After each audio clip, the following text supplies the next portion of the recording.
nueva charla perteneciente al ciclo de charlas y capacitaciones de la Federación Chilena de Tiro con Arco. Vamos a partir el día de hoy dándole la bienvenida a la coordinadora de ciencias del Comité Paralímpico, la señorita Lorena Tortelo, corríjame si lo dije bien. Tortelo. Muy bien, bienvenida Lorena, muchísimas gracias por tu tiempo, por estar con nosotros. Y bueno, para los que no la conocen, no se preocupen, vamos a partir ahora, Cristian, vamos a partir ahora dándole la bienvenida y para que la conozcan un poquito más, con la introducción de nuestro entrenador paralímpico, que ya todos lo conocen, el señor Jorge Sepúlveda. Jorge, por favor. Hola, buenas noches a todos. Gracias por estar aquí acompañándonos en esta presentación. Primero que nada, dar las gracias a Lorena y al Comité Paralímpico de Chile por su muy buena disposición, ya que desde hace un tiempo ya estamos trabajando en conjunto y la idea es seguir fortaleciendo este vínculo en función de nuestros atletas.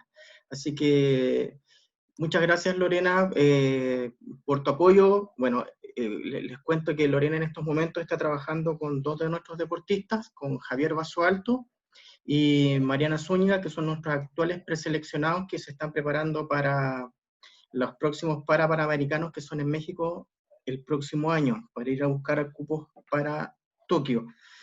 Y Lorena, bueno, ha hecho un muy buen trabajo con los chicos, así que nada, quiero darle las gracias a todos, agradecerles a todos los presentes por estar acompañándonos. Y bueno, Lorena, la audiencia es toda tuya. Vuelvo a darte las gracias. Bueno, muchas gracias por la presentación. Voy a compartir mi pantalla para partir con la presentación.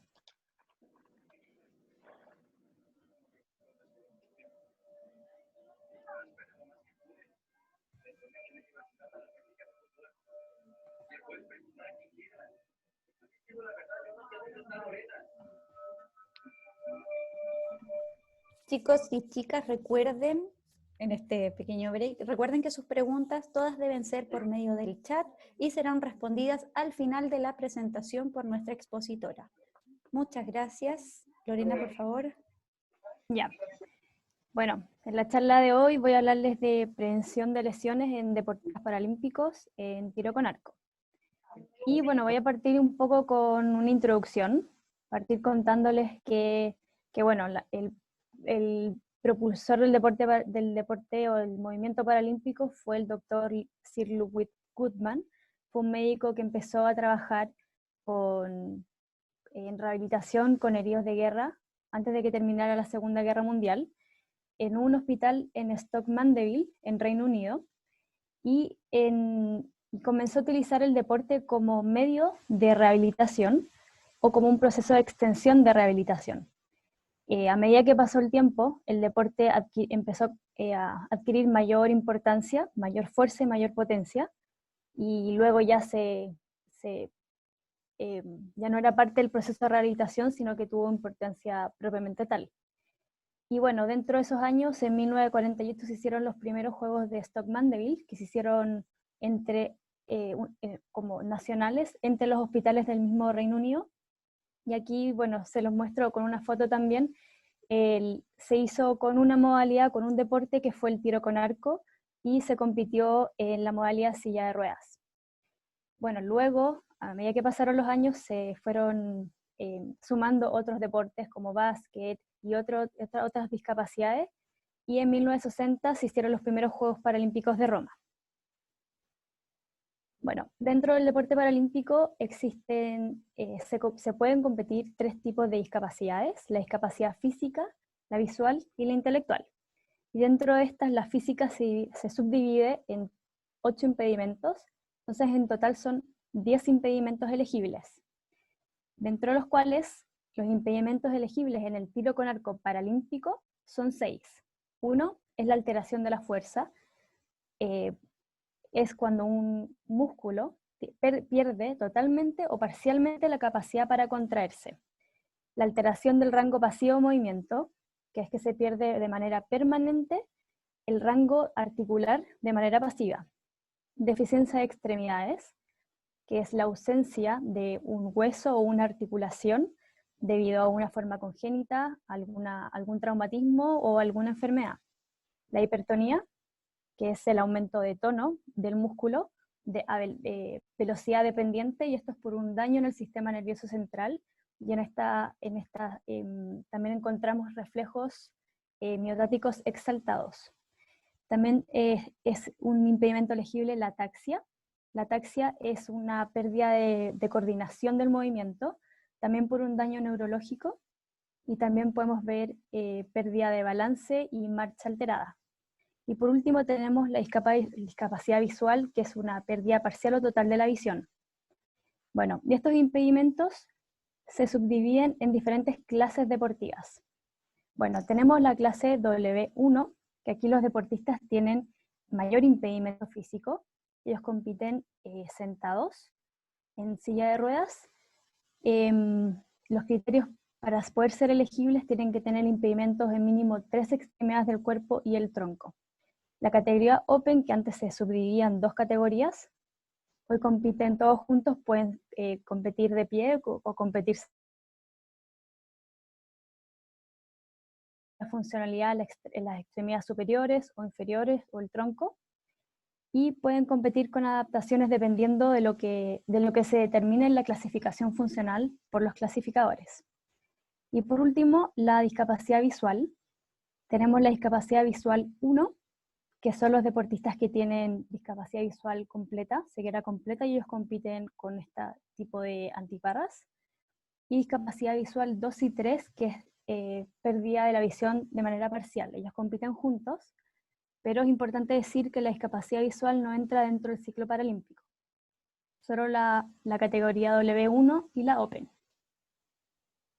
Bueno, dentro del tiro con arco paralímpico, los deportistas compiten con diferentes adaptaciones, pueden competir con prótesis, algunos sostienen el arco con sus pies, o algunos compiten en silla de ruedas. Entonces, vamos a ver que muchos cambian la biomecánica del gesto deportivo comparándolo con el tiro convencional. En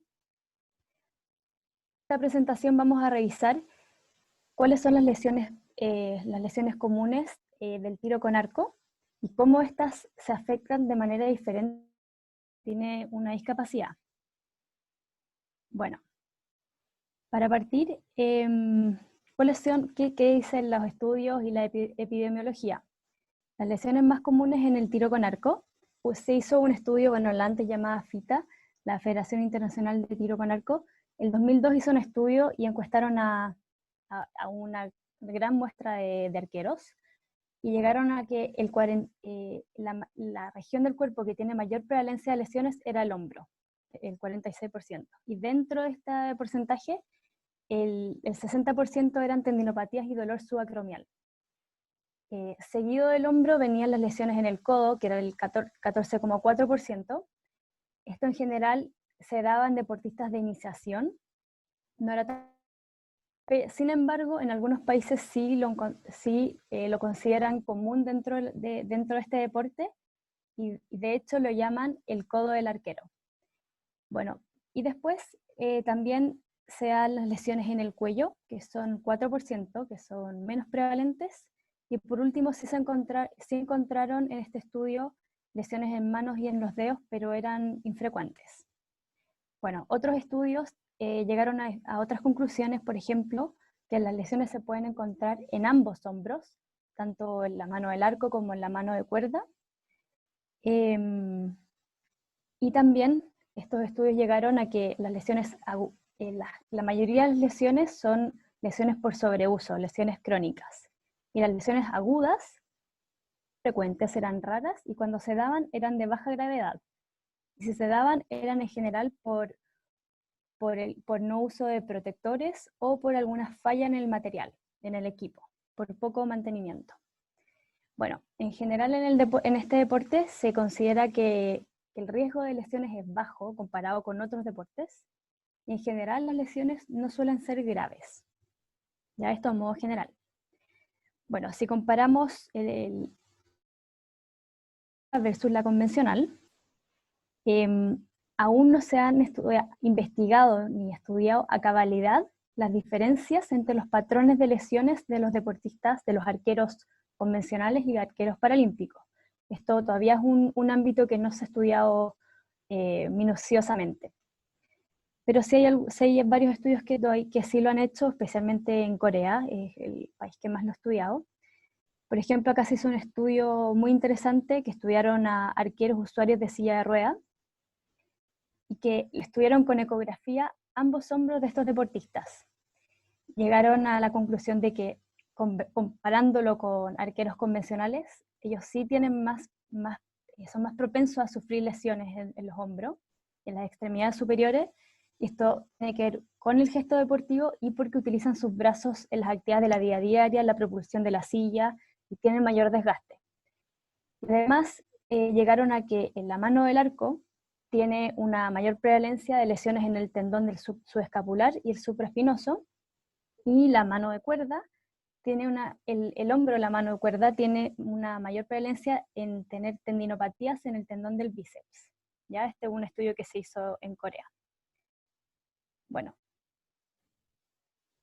A ver.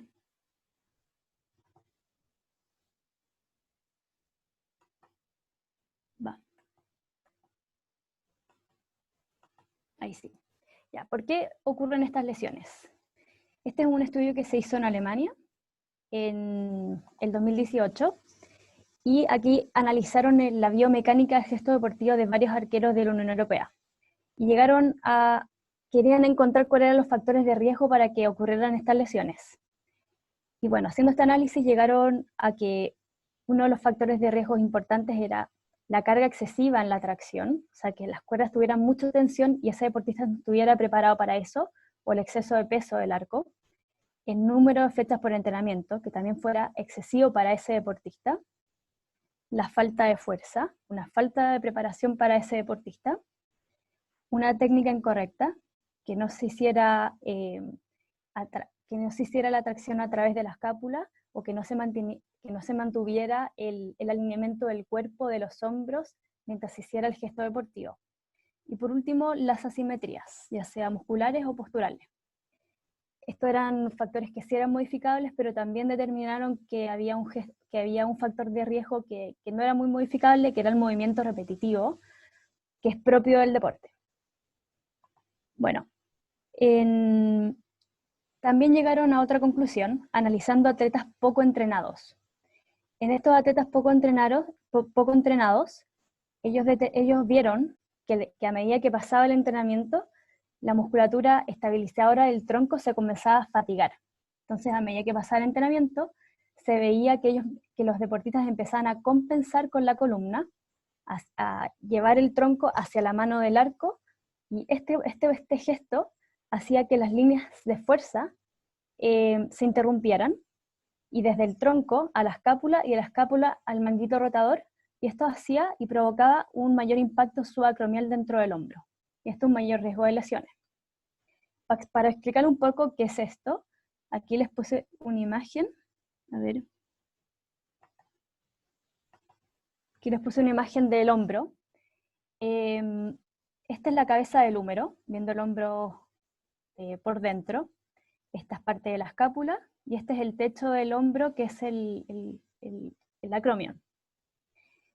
Cuando uno sube el hombro, la cabeza del húmero debería rotar.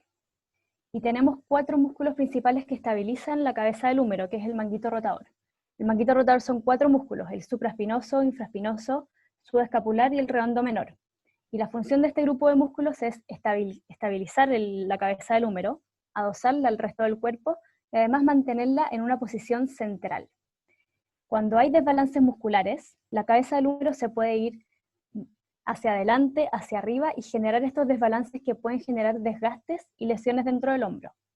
Entonces la hipótesis que ellos dicen es que cuando el deportista se fatiga y empieza a compensar, la cabeza del húmero se va hacia arriba, y esta hipótesis de pinzamiento es que empiezan a comprimir estos elementos, puede generar bursitis o tendinopatías en la zona del hombro. Bueno, y por último, ellos también vieron que la falta de mantenimiento de integridad del equipo puede ser un factor de riesgo de lesiones agudas. Bueno, otro estudio que este se realizó en Japón por Shinohara, también es muy interesante porque ellos evaluaron un gran grupo de arqueros que tenían dolor de hombro, que tenían este diagnóstico de pinzamiento, y otro gran grupo de arqueros que no tenía dolor de hombro. Entonces ellos analizaron la biomecánica del gesto deportivo de ambos y vieron cuáles eran sus grandes diferencias. Esto lo evaluaron poniendo cursores en cada articulación, en el hombro, en el codo, en la columna, y poniendo unos electrodos de electromiografía en el bíceps, en el tríceps, en el trapecio superior, trapecio inferior y el deltoides. ¿Y cuáles fueron sus resultados, sus hallazgos? Que en los deportistas que tenían dolor de hombro, tenían un mayor ángulo de elevación de la escápula, o sea, tenían un hombro ascendido, tenían una menor extensión del hombro, una menor flexión de codo, y una mayor activación del trapecio superior y menor activación del trapecio inferior. Entonces, este fue uno de los hallazgos más importantes, la mayor activación del trapecio superior y menor activación del trapecio inferior. Y esto lo determinaron como un predictor de pinzamiento subacromial. Entonces ellos, ese fue uno de sus hallazgos más importantes, y ellos recomiendan centrarse en esto, en los deportistas que no tienen lesiones, porque si tienen una debilidad de este músculo puede ser predictor a lesiones futuras. Y también otro de sus hallazgos fue que los deportistas que tenían dolor de hombro tenían un aumento notorio en la activación del deltoides medio, y esto, que el deltoides medio hace una tracción de la cabeza del húmero hacia arriba en la mano del arco, y esto sumado a una rotación interna del hombro, disminuye el espacio subacromial, y esto también sería un riesgo de lesiones. Que esto es un poco propio del gesto deportivo, que esto no se encontró en los deportistas que no tenían lesión. Entonces, bueno, ¿qué proponen todos estos estudios para prevención, para prevenir lesiones? Bueno, primero, ellos dicen que, bueno, el gran número de disparos en entrenamiento es fundamental para mejorar la precisión, para mejorar el rendimiento. Entonces, ¿qué se puede hacer al respecto? Técnica, que la técnica esté bien hecha. Por otro lado, hacer un entrenamiento de fuerza de extremidades superiores, extremidades inferiores y del tronco, para evitar estos errores técnicos. Y bueno, también es importante considerar que dependiendo la discapacidad del deportista, hay que ver en cuál de estos niveles nos vamos a tener que enfocar. Va a depender del nivel de la lesión medular, de qué amputación, si es una deficiencia de extremidad superior, inferior, en cuál de estas nos vamos a enfocar. Pero igual más adelante les voy a contar un poco cómo tenemos que tratar ese tipo de deficiencias. Bueno, también recomiendan compensar las asimetrías con trabajo de pesas, con entrenamiento de pesas, ya sean desbalances musculares, sean restricciones musculares, trabajo de flexibilidad, pero compensar esas asimetrías. Mantención del equipo, y esto principalmente para evitar estas lesiones que son agudas, que son por una falla, por una rotura, o por evitarla, por no tener el equipo de protección. Hacer una activación y fortalecimiento del músculo serrato anterior y el manguito rotador. Después, más adelante les voy a mostrar imágenes de eso, pero esta musculatura de la escápula y del manguito rotador es clave para evitar las lesiones del hombro. Mantener la transmisión de la fuerza lineal. Esto es un poco lo que les contaba del estudio que se hizo en Alemania, que es clave mantener esta postura en T, principalmente si es que el deportista ya está fatigado. O sea, si el deportista está fatigado y no logra mantenerlo, o dejamos de hacer ese ejercicio, cambiamos, descansamos, pero no permitir que el deportista pierda ese alineamiento y entrene desalineado, compensando con el tronco. Bueno, el estudio que se hizo en Corea, estudiando deportistas usuarios de silla de ruedas, ellos recomiendan un entrenamiento de ejercicio excéntrico del bíceps, para mejorar el stiffness del tendón y la fuerza. Y además ellos dicen que el programa de fortalecimiento y flexibilidad debe ser bilateral, porque ellos son muy propensos a tener lesiones en los hombros y en ambos hombros. Bueno, y por último, el estudio que se hizo en Japón, que fue uno de sus hallazgos más importantes, ellos recomiendan el trabajo del trapecio inferior para disminuir este desbalance de trapecio superior, trapecio inferior, que está muy desbalanceado en deportistas que tienen lesión de hombro. Entonces aquí, bueno, les puse esa imagen que, de un buen ejercicio que activa trapecio inferior. Por ejemplo, en una abducción de 150 grados, aquí en este eje de fuerza se activa súper bien el trapecio inferior. Puede ser con mancuerna, con banda elástica.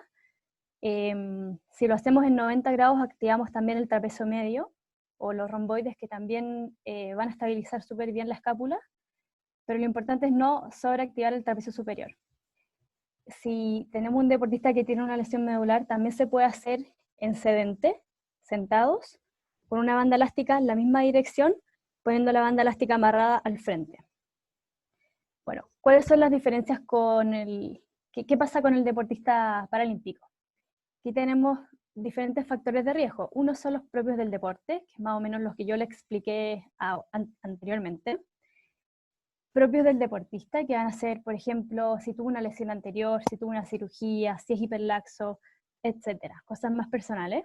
Y por último, factores de riesgo que son propios de la discapacidad. Que esto no se ha estudiado específicamente en tiro con arco, en algunos sí, o sea, por ejemplo, el de silla de ruedas sí, pero sí se ha estudiado de manera transversal en otros deportes paralímpicos o de manera general. Bueno, ahora los vamos a ver en los que son más importantes para este deporte. Por ejemplo, los usuarios de silla de ruedas, como vemos como contexto, la importancia de las sillas que otorga independencia al deportista, pero vemos que las extremidades superiores se están utilizando para la locomoción, para la movilidad del deportista, para las actividades de la vida diaria y para el deporte. Entonces, ¿qué pasa? Lo están utilizando de manera repetitiva. ¿Y esto qué provoca? Provoca un riesgo de lesiones de extremidades superiores, o sea, ya sea la mano, codo, hombro, inclusive el cuello. ¿Y qué es lo que se ha visto en la literatura, la evidencia? Es que tienen un mayor riesgo a riesgo de lesiones en la extremidad superior, y el hombro es el que recibe más lesiones, y es cerca del 70%.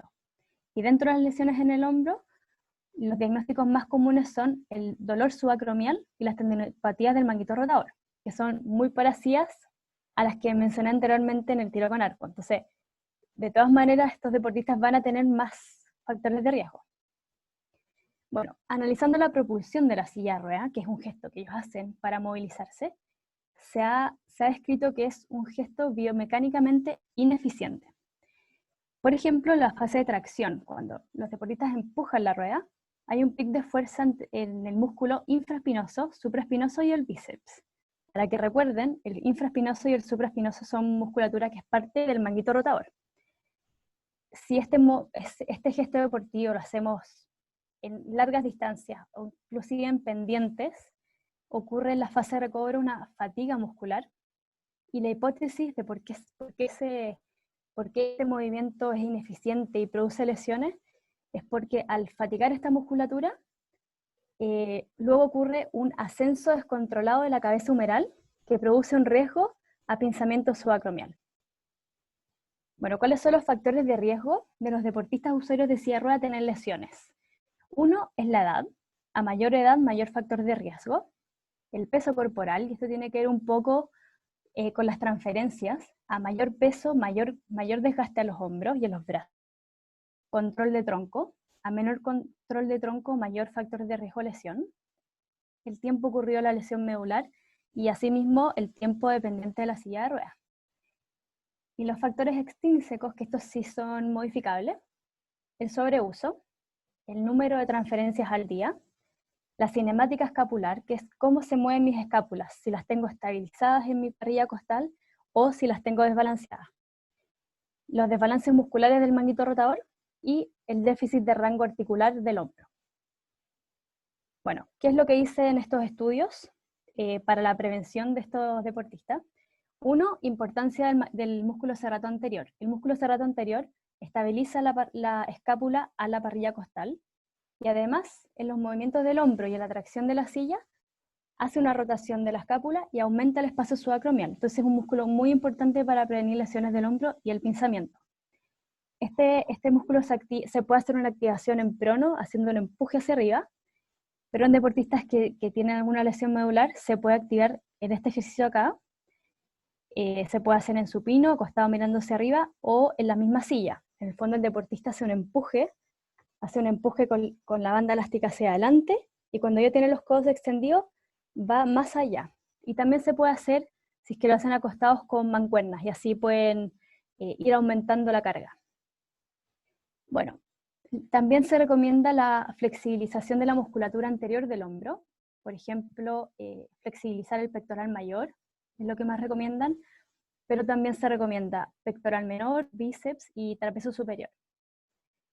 Trabajar la musculatura periescapular, toda la musculatura que está posterior en la espalda, sin sobrecargar el trapecio superior. Por ejemplo, este ejercicio, hacer una W en prono, el mismo ejercicio que les mostré antes del trapecio inferior en T.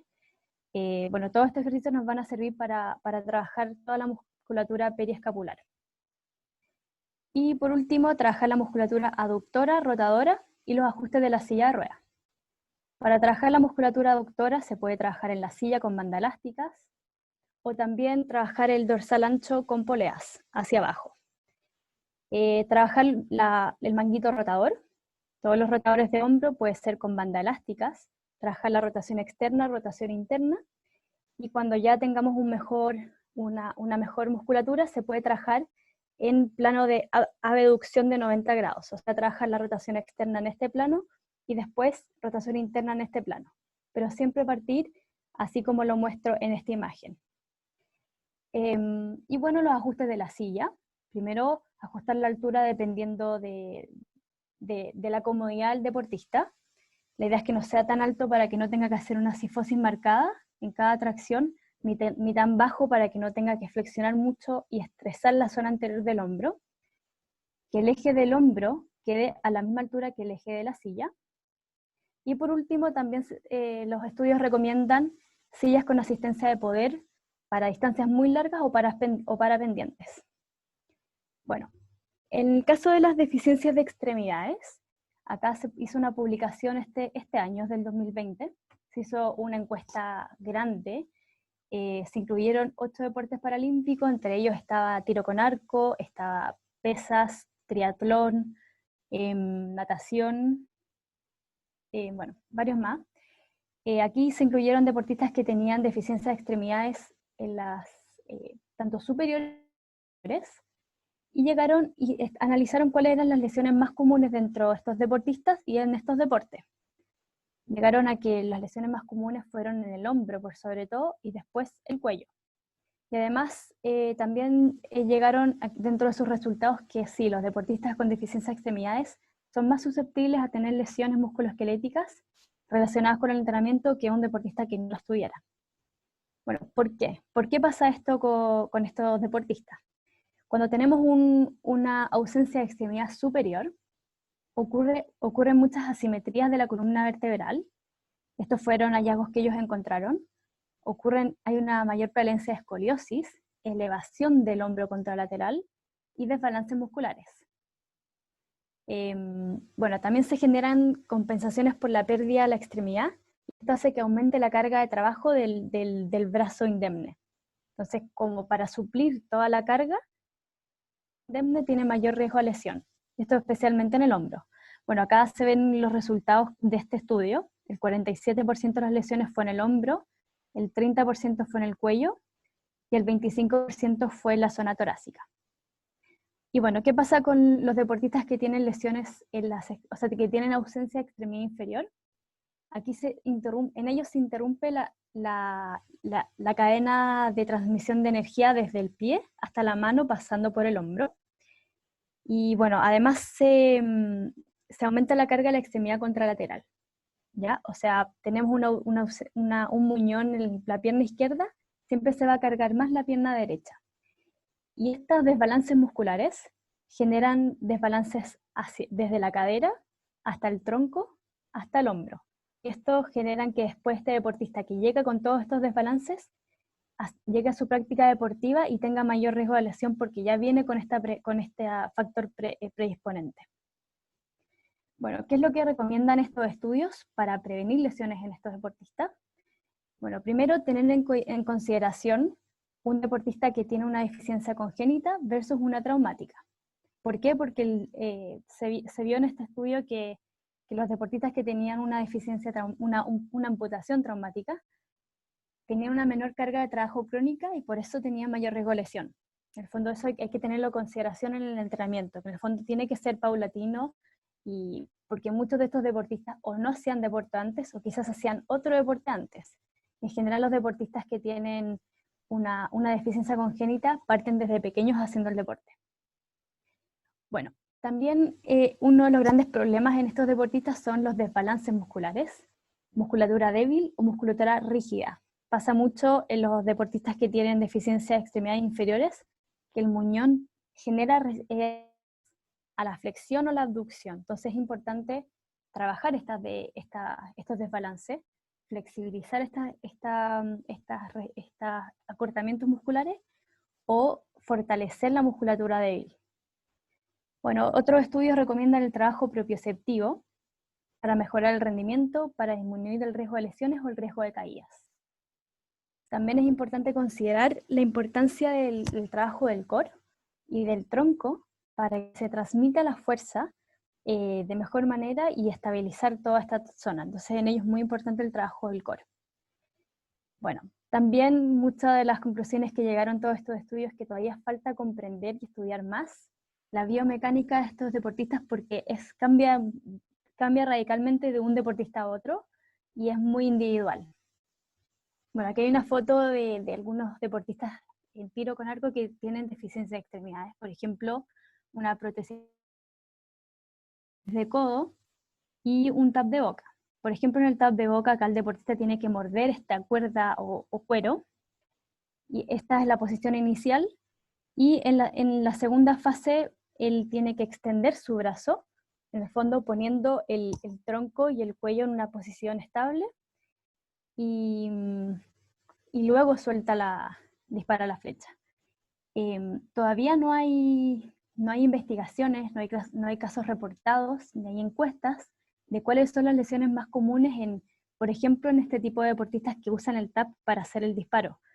Sin embargo, se podría recomendar que realicen un trabajo de entrenamiento fuerza de la extremidad superior, del tronco, de las extremidades inferiores, y siempre hagan un trabajo de flexibilización posterior al entrenamiento, especialmente del cuello, que se podría pensar que por ejemplo el esternocleidomastoideo se ve muy activado acá, trapecio superior, o el músculo massetero, que es el principal músculo que hace el cierre de la boca, y esto quizás a la larga podría generar algún daño a la articulación temporomandibular. Bueno, y por último, la discapacidad visual. Los deportes que más se ha estudiado han sido en paranatación, atletismo y fútbol 5. En natación y atletismo se ha visto que las lesiones más frecuentes son las lesiones crónicas por sobreuso. En natación en la región del hombro y el tronco es la más común, en atletismo en la región del muslo. Y fútbol 5 son las lesiones agudas por contacto, y de hecho fútbol 5 es el deporte que más reporta lesiones dentro del deporte paralímpico. También hay una diferencia si el deportista tuvo una pérdida de visión congénita o adquirida. Y esto tiene que ver un poco si el deportista tuvo la oportunidad de aprender o no el gesto motor o el gesto deportivo. Bueno, los deportistas con discapacidad visual se ha asociado a una menor estabilidad postural y también a una menor propiocepción. Esto los lleva a una biomecánica alterada de la marcha y a riesgo de lesiones. Esto fue un estudio que se hizo en deportistas con discapacidad visual en atletismo.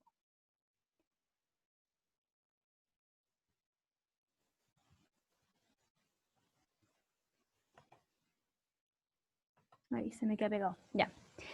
Bueno, también sabemos que una relación entre deportistas que tienen discapacidad visual y cambios posturales, como patologías de la columna, así como la escoliosis. Esto también fue en estudio en deportistas de atletismo. Otro impedimento que tienen estos deportistas es que tienen dificultad para aprender la técnica correcta deportiva. Esto es un factor de riesgo de lesiones. ¿Y cuáles son las medidas que estos estudios recomiendan como para prevenir lesiones? Uno es el entrenamiento de la propiocepción, la estabilidad postural, en el fondo identificar estos desbalances musculares, estas alteraciones posturales y trabajar en ellas, especialmente el trabajo del core. ¿Por qué es importante la propiocepción? La propiocepción es la capacidad que tiene el cuerpo para reconocer en qué posición están mis articulaciones, en qué posición está mi mano, mi codo, mi tobillo, sin necesidad de estar mirando. Y se ha comprobado que las personas que tienen discapacidad visual tienen la propiocepción alterada. Entonces es muy importante hacer un trabajo con ellos, con un trabajo de propiocepción, y esto se puede lograr, por ejemplo, haciendo un trabajo en bases inestables o haciendo que ellos se hagan muy conscientes de su postura y de su posición corporal. De hecho, en algunos equipos brasileños, a deportistas con discapacidad visual los hacen hacer clases de baile para mejorar su concepción del cuerpo.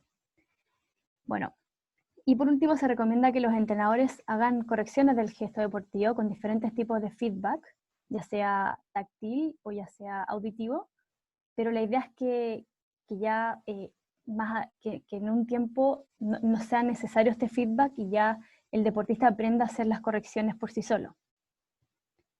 Bueno, otros aspectos, por ejemplo, es el calentamiento previo a entrenar, la movilidad articular, los estiramientos activos. Por otro lado, el descanso adecuado, una buena higiene del sueño, dormir las horas necesarias para aprender todo lo que se entrenó durante el día. El trabajo de flexibilidad de la musculatura que está en acortamiento, la hidratación y nutrición, que esto igual no me corresponde a mí, es un trabajo que debe ser guiado por una nutricionista. Y bueno, clave el trabajo psicológico en este deporte. También esto fue un estudio que se hizo en Corea, que veían los aspectos más importantes en el tiro con arco para llegar al mejor rendimiento deportivo. Y en este estudio, bueno, llegaron que dentro de las 3 habilidades del tiro con arco, la habilidad mental, la habilidad técnica, la habilidad física, bueno, ellos vieron que la habilidad mental era muy importante, y dentro de los aspectos, los subfactores dentro de la habilidad mental, uno era la autoconfianza y la concentración.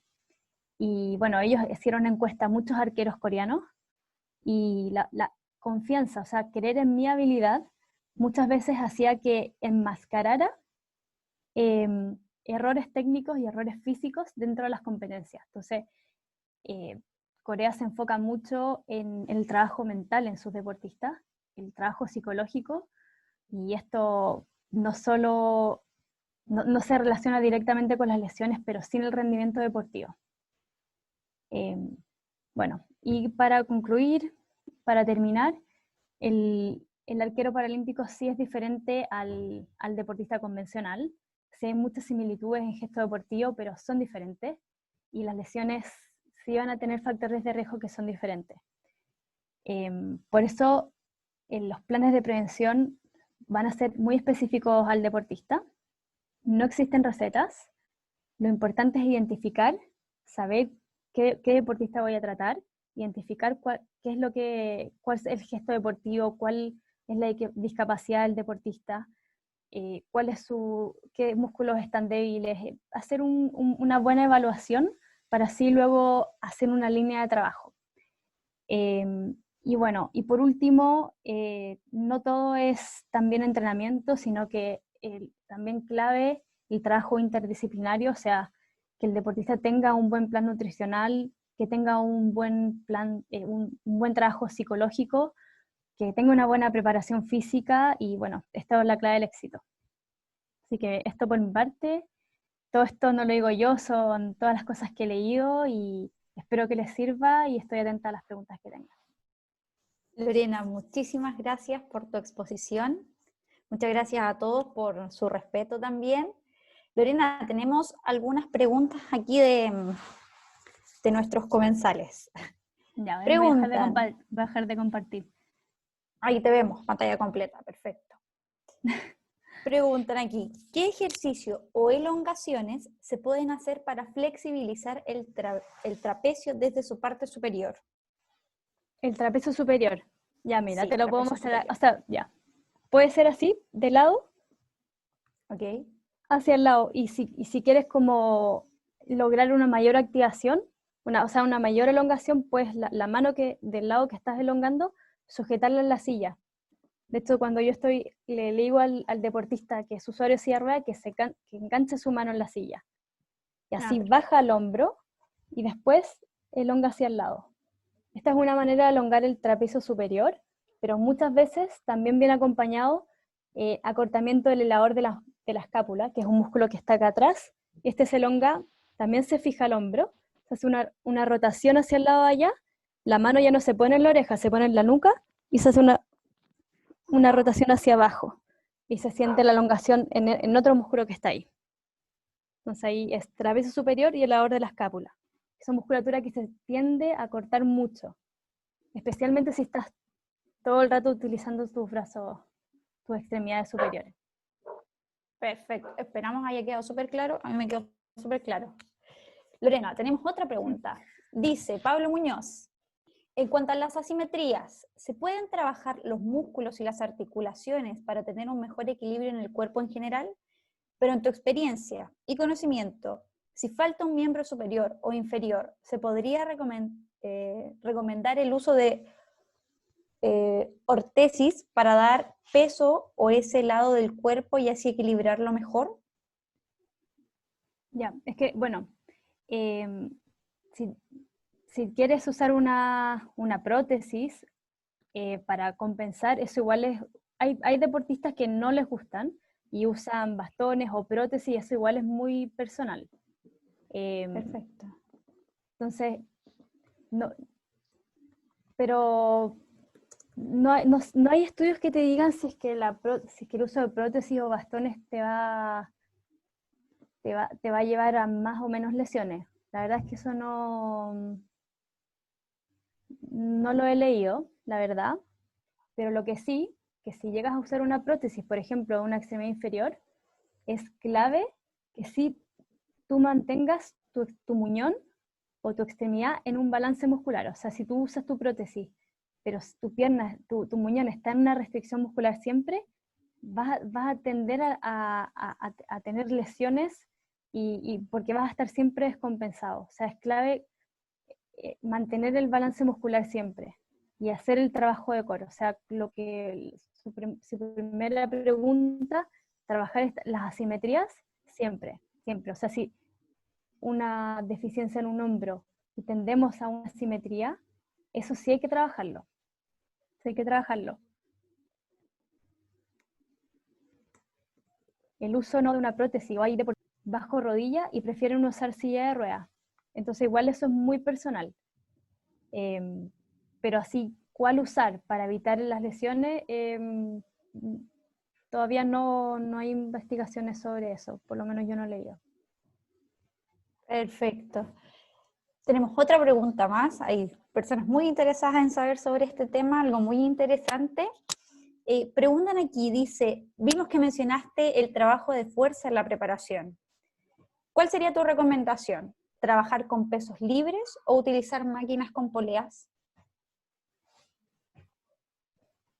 Ya, yo creo que podría ser cualquiera de las dos, o sea, no, yo creo que eso va un poco más como por lo que el entrenador, eso va un poco más por lo que el entrenador, la metodología del entrenador, yo creo.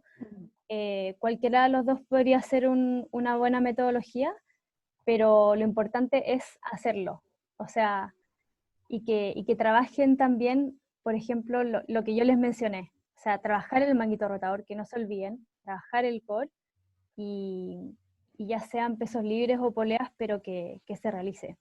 Y lo otro es que si es que se puede también trabajar en cadena cinética cerrada, porque eso también estabiliza súper bien el hombro. En la medida que se puede. Más o menos, En la cadena cinética cerrada es cuando, por ejemplo, o sea, si tú trabajas en una polea, estás trabajando en cadena cinética abierta, pero en cadena cinética cerrada, por ejemplo, en una plancha. Pero eso claro, dependiendo de la discapacidad, pero en esa extremidad inferior, sí se podría, o una persona que tenga una lesión medular baja también podría, con ayuda, por ejemplo, en sostener la pelvis. Pero claro, dependiendo de la metodología del entrenador. Ok. Otra pregunta más, te vamos a bombardear con preguntas, pero antes de esta pregunta, estimados asistentes, en el chat va a quedar el link de la encuesta.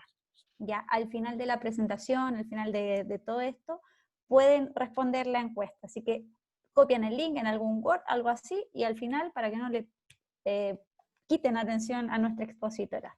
Lorena, continuamos. ¿Cómo calculamos una rutina de entrenamiento para personas con lesiones de columna y que tienen menor nivel de sudoración? Pregunta don Ramón Medina. Ya, eso en el caso de que tenga una lesión medular alta. Una buena pregunta.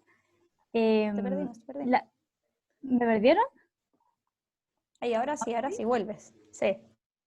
Ya. ¿El cálculo era del tiempo o del el nivel de...? Dice, ¿cómo calculamos una rutina de entrenamiento para personas con lesiones de columna y que tienen menor nivel de sudoración? Hace alusión al tiempo. Ya, bueno, yo creo que ahí habría que ir evaluando con el deportista, hay que conocer muy bien al deportista porque, claro, como no sudan, quizás podrían generar una disreflexia si es que nos pasamos en la carga. Entonces ahí hay que ir como evaluando, midiendo ¿cómo se llama? El pulso y bueno, ir conociendo al deportista y ir de a poco también, para no pasarnos. Perfecto. Tenemos otra pregunta de don Jaime Vergara. Dice, ¿cómo prevenir las tendinopatías y cómo saber cuándo ya el deportista empieza a tenerlas? Ya. ¿Cuándo empieza a tenerlas? Es una pregunta difícil porque la tendinopatía es muy controversial, pero cuando el deportista empieza a tener dolor, es un signo de acá pasa algo. Entonces, puede ser o que estamos mal preparados o que nos pasamos un poco de la carga del entrenamiento. ¿Cómo prevenirlas? Primero, o sea, no solo tenemos que hacer el entrenamiento técnico, sino que tenemos que tener la preparación física, o sea, hacer un programa de fortalecimiento de pesas. Es clave que si el deportista tiene molestias, no dejarlas pasar. O sea, si un deportista tuvo dolor en un tendón, en una zona del hombro, es porque ahí hubo una sobrecarga. Y los tendones son muy reactivos. O sea, si tú te pasaste de la carga, el tendón va a reaccionar. Y puede que dure, no solo puede que duela en el entrenamiento, o sea, los tendones pueden reaccionar hasta 24 horas. Entonces, tiene que haber hay que tener ojo con los tendones, porque muchos deportistas dicen que, o sea, esto es típico, me duele hace un año. Entonces, no debería ser así, porque esto, si uno lo deja pasar, las tendinopatías pasan a ser crónicas y después muy difícil que reviertan. De la carga significa que fue mucho y hay que disminuir el número de repeticiones o bajar la tensión de la cuerda, etcétera, pero evaluar que algo hicimos mal. Perfecto. Evaluar los entrenamientos y si duele, al tiro gritar. Claro. Eso es. Pero y tenemos hay que diferenciar si es que es un dolor de tendón o muscular, o sea, también conocer un poco el deportista. Perfecto, entendido. O sea, siempre a un especialista, en resumidas cuentas. Perfecto. Así que ya escucharon todos los deportistas, entrenadores, todos sus deportistas, si tienen algún dolor, cualquier cosa, a un especialista. Tenemos la última pregunta, Lorena, de Guillermo Bustos. Dice, ¿cómo se puede dar cuenta cuando el manguito rotador está lesionado? Ya. Puede ser por molestias en el hombro. Eso es como la principal, o sea, o tienes dolor o tienes una disfunción. O sea, tienes quizás una alteración en el movimiento, molestias o o quizás empiezas a tener un patrón de movimiento aberrante. Y ahí es como son como criterios de que algo puede estar pasando. Pero es difícil identificar que tienes una lesión en el manguito rotador si es que no tienes dolor, porque generalmente, si es que no tienes dolor, nunca vas a consultar, pero generalmente se consulta cuando hay molestias, o cuando hay debilidad, o cuando tu patrón de movimiento está aberrante. Generalmente es así, pero generalmente el hombro siempre duele, es una articulación que duele. O sea, pasa que en el tendón de Aquiles se puede romper sin dolor, pero el hombro en general duele por muchos años y nunca y es difícil que se rompa. Pero hay tendones que no duelen ni se rompen. Entonces, generalmente en el hombro es por dolor. Es como nuestra bandera de alerta. Perfecto. En resumidas cuentas, Lorena, ¿cuál podrías decir que es la lesión más, pero la más recurrente en tiro con arco? Las tendinopatías del manguito rotador.